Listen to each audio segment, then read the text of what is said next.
how to get access to the blocked Telegram channels. Hello everyone, this is Hazel here to assist you today. Without any delay, let's get started.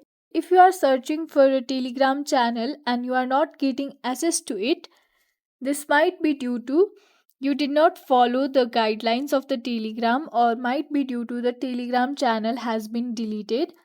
We cannot come to the conclusion here, but what you can do is simply go to the web browser. I'm talking about the web browser, not the application, and there search for web.telegram.org.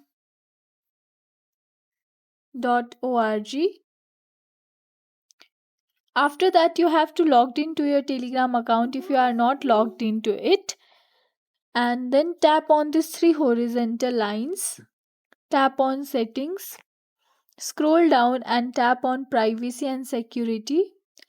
Again, scroll down and the Telegram automatically enable the sensitive content filtering, but you have to disable this option.